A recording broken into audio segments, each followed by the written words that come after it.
ક્ષેત્ર અખય બટ મુનિમન મોહ. અક્ષયવટનું શિરત્રાણ છત્ર છે, જે જોઈને ઋષિઓના મનની અંદર પણ મોહ ઉત્પન્ન થાય, આશ્ચર્ય ઉત્પન્ન થાય કે અરે, અમે ઋષિઓ, અમે તપસ્વીઓ આટલું બધું તપ કરીએ છતાંય અમને નહીં, અમને પ્રાપ્ત કરતા તો કેટલો બધો સમય લાગે છે. અને આ તીર્થરાજને અક્ષયવટનું છત્ર ભગવાન શાશ્વત છે, ભગવાન અનાદિ છે, અનંત છે, એનો પ્રારંભ પણ નથી, એનો અંત પણ નથી, સદાય શાશ્વત છે. ભગવાનનું રક્ષણ શિરછત્ર તરીકે જેને પ્રાપ્ત થયું હોય એને કઈ બીક, કઈ ચિંતા રહે. આત્મા અક્ષય અને અનાદિ છે, જેની પાસે આત્મદર્શન છે, આત્માનો આનંદ છે, આત્માનુભૂતિ છે, એ જ શાશ્વત એવું જે અવિનાશી તત્વ, જેને મૃત્યુનો ભય જરા પણ નથી, શરીરની આપત્તિઓ, રોગો એની સહેજ પણ બીક નથી. એટલે એની રક્ષા આત્મા સ્વયં પોતાના જ સ્વશક્તિથી જ, પોતાના જ સામર્થ્યથી એનું રક્ષણ કરે છે. કે જેની પાસે સાચી સમજણ, આત્માનુભૂતિ, આત્મદર્શન છે, એને પછી શાશ્વત સુખ જ પ્રાપ્ત થાય છે. એ અક્ષય સુખ, ક્યારેય પણ એનો નાશ ન થાય. તો એવું અક્ષય અને શાશ્વત સુખ, એવી રક્ષા જેના માથા ઉપર સદાય રહેલી છે, કે જેને જોઈને ઋષિ મુનિઓને એમ થાય કે આને કેવી રીતે પ્રાપ્ત થયું.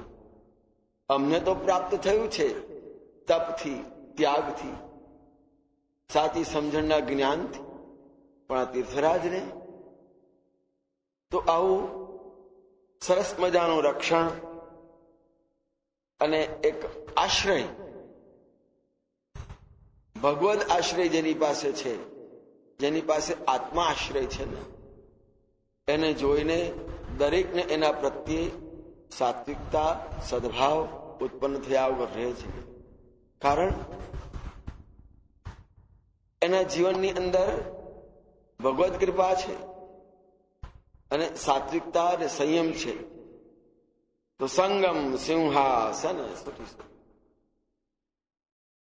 જીવ અને શિવનો, આત્મા અને પરમાત્માનો જ્યાં સંગમ, એવું સુંદર સિંહાસન કે જે પોતાના સ્વરૂપની ઉપર સ્થિત થવાનું, ક્યાં બીજો કોઈને હલાવવાનો હતો, કોણ ઉઠાડવાનું.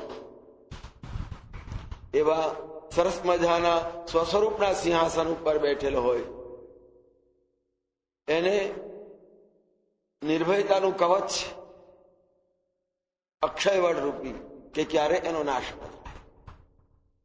આપણે તો સાજા થવા માટે ડાક્ટર પાસે ગયા છીએ, ડાક્ટરે દવા આપીને એકવાર સાજા થઈ ગયા, ફરી પાછા કંઈક આરોગ્ય બગડી શકે છે. પણ આ તો અખંડ સુખ, અખંડ સુખ આપ્યું રે ગુરુજીએ, ગુરુજીએ આત્મ સુખ આપ્યા રે. આ આત્મ સુખ, આ અક્ષયવટ કે ઋષિઓને પ્રાપ્ત થાય, પણ આને કેવી રીતે મળ્યું? મુનિ મન મોહ. ઋષિઓના મનમાં પણ આશ્ચર્ય ઉત્પન્ન થાય. ભવર જન્મ જમન અરુ, ભવર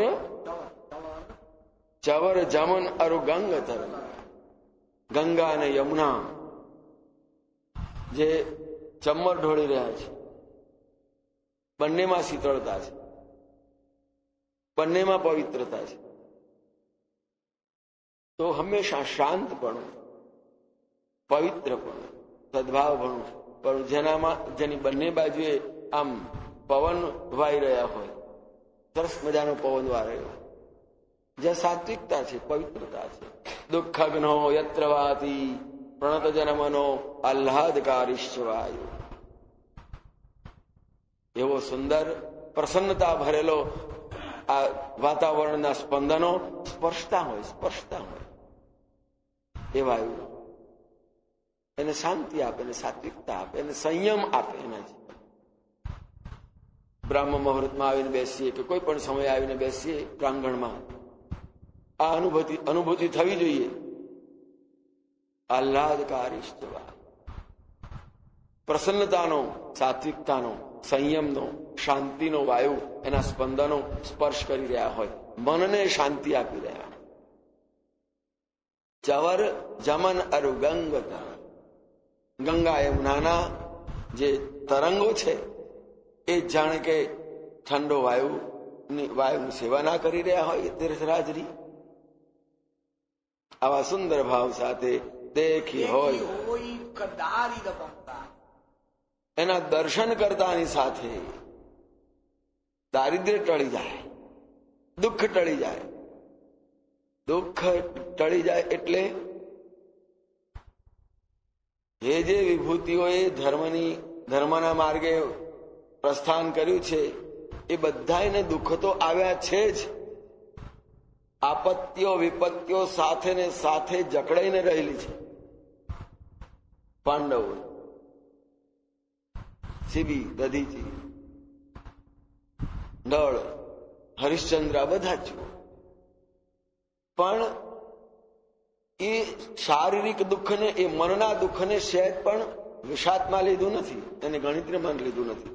એટલે કહ્યું દેખી હોય દુઃખદારિદ ભંગા. જેમ કોઈક મહાપુરુષ વધાર્યા હોય ને, કોઈક દુઃખી માણસને ખબર લેવાની નજીક જાય, અત્યંત પીડા થતી હોય, પણ એના દર્શન થતાની સાથે ઓહો મારા કેવા હો ભાગ્ય, મને દર્શન થયા. એના મોઢા ઉપર આનંદ, સુખ, હાસ્ય હશે. શરીરની પીડા તો અંદર હશે જ, પણ પેલો એના દર્શનનો આનંદ એ બધા જ દુઃખને, પીડાને. ભગવદ સ્મરણ, આત્માનુસંધાન એ શરીરના દુઃખોને ભૂલાવે. શરીરની પીડા, મનની વ્યાધિ એને સ્પર્શવા ના દે. છે શરીર છે તો આવવાનું જવાનું છે. ગૃહસ્થ તરીકે ઘર લઈને બેઠા હશું તો મહેમાન તો આવવાના ને જવાના. ગમતાય મહેમાન આવે ને ના ગમતાય મહેમાન આવે. તો આ શરીરના આંગણે સુખે મહેમાન તરીકે આવે, દુઃખે મહેમાન તરીકે આવે. એ બધાને મહેમાન તરીકે આવવા દેવા. કોઈને આ ઘર ભાડે ના આપ કે ઘરમાં બેસી જાય ને પાછો નીકળે નહીં. બ્લડ પ્રેશર છે, ડાયાબિટીસ છે, ગાઉટ છે, મહેમાન તરીકે આવો, સમજાવો પડે. તો શારીરિક દુઃખનો ભાવ એ છે. અહીંયા આગળ તીર્થરાજના દર્શન થતાની સાથે એની કેવી ભવ્યતા છે. કોઈ વાર પ્રયાગ ગયા હો તો દર્શન કરજો. અને જ્યાં ગંગા અને યમુના આમ ભેગા થાય છે ને, ત્યાં બિલકુલ આપણને દેખાય ખૂણો કે આ ભેગા થઈ રહ્યા છે. અને બે જયારે ભેગા થાય અંદર એક તરફ લીલાશ પડતો હોય અને બીજી બાજુ ધવલ, પણ બંને દેખત શ્યામલ ધવલ હલો રે. એમ તુલસીજીએ પણ કહ્યું છે. શ્યામ અને ધવલ શ્વેત એના તરંગો જોઈને જાણે મન મુદિત પ્રસન્ન થઈ જાય.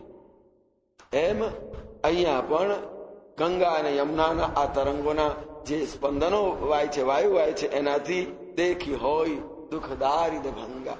દુઃખ પણ જાય, દારિદ્ર્ય પણ જાય. દારિદ્ર્ય શાનું? સાચી સમજણનું દારિદ્ર્ય હોય છે દરેકની પાસે. ક્યાંથી લેવા જાય? કઈ ખેતર હોય કે ઝાડ હોય કે કંઈક બેંક હોય કે દુકાન હોય કે નોકરી હોય તો કમાઈને લઈને આવીએ. પણ પણ સાચી સમજણના કોઈ વૃક્ષ નથી હોતા. કોઈ બેંક કે કોઈ નોકરી કે કોઈ ધંધોય નથી. પણ જ્યાં સાત્વિકતા છે, પવિત્રતા છે, ભલે ક્યાંય કઈ સંપત્તિ ના હોય, એક ઋષિ છે, એક ત્યાગી છે, જેની પાસે એકમાત્ર કોપીન છે, હાથમાં ભિક્ષાનું પાત્ર છે, પણ એને જોતાની સાથે, એના દર્શન કરતાની સાથે એક અહોભાવ જાગે કે આ મહાપુરુષના દર્શન. મૂળ પુરુષ જયારે આમ વિચરણમાં નીકળતા, ત્યારે ઘણા મહાપુરુષોએ વર્ણન કરેલા છે મહારાજના કે આવું દિવ્ય સ્વરૂપ, આવું અદભુત ક્યાંય જોવામાં ન આવે. આ અવધૂત પાસે કશું નહોતું, માત્ર એક કોપિન સિવાય. છતાંય એની અંદર કઈ સંપત્તિ, એનો વૈભવ કયો, એનો ત્યાગ, એનો તેજ, એનામાં રહેલી સાત્વિકતા, એનું દર્શન થતાની સાથે ઓહો, દેખી હોય દુઃખ દારિદ્ર ભંગા, જેના દર્શન કરતાની સાથે દુઃખ અને દારિદ્ર બધી જ પીડા જતી. પણ માણસની પાસે આપણે સાંભળીએ છીએ સમય નથી મારી પાસે, એટલે સમયનો તો ગરીબ, એમ કે મારી પાસે શાંતિ નથી, મને હું કંટાળ, એટલે સમજી લાવો કે શાંતિનો તે ભિખારી. માણસ ગરીબ, એની પાસે સમયનો ગરીબ, શાંતિનો ગરીબ, ભજનનો ગરીબ હોય તો લાવે ને પાસે. ભગવત સ્મરણનો ગરીબ હોય કે જેની પાસે જેમ ફૂટી કોડી ના હોય, એમ ભગવત સ્મરણની, ભગવત ભજનની એની પાસે કઈ એનો અણસાર પાર ના હોય, મનમાં શાંતિ ના હોય, શરીરમાં પણ વ્યાધિને પીડા હોય, એ માણસ દરિદ્ર ને ભિખારી ને ગરીબ નહીં તો બીજું શું. પણ જ્યાં તીર્થરાજની પાસે જઈએ તો એની સાથે ભલે કશું ના હોય, મોટા મોટા સંતો તીર્થના સેવન કરે છે પ્રયાગની અંદર, કશું ના હોય, હાથમાં ભિક્ષા લઈને વિરક્ત કરતા હોય, હરિદ્વારમાં જોઈએ, પણ મસ્તીથી, એવો મોટો વૈભવ હોય, મોટું રાજ હોય, એ રીતે જીવતા. કેમ? દેખી હોય દુઃખદારિદ્ર ભંગા.